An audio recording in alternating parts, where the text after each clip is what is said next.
Hello guys, welcome to a new video from the channel. This time we check how to pay Atome using Gcash without fee. So let's start. So how to pay Atome using Gcash app. First you have to open your Gcash app and tap bills, select your credit for the type and biller, and search or scroll for Atome from the list shown and enter your details following the screen prompts and check if you have enough balance to pay and confirm the payment. So how to pay Atome using for free? Paying back amounts under 100 PHP won't incur any Atom fee, but it's likely your repayments will be higher than this amount. It may not be possible to waive the Atom fee.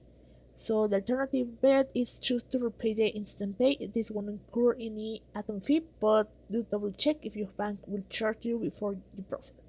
So some bank accounts have limit numbers of instant pay payments, include monthly with no fee. If your account offers this feature, it may be assist way to avoid Atom reclaim payments.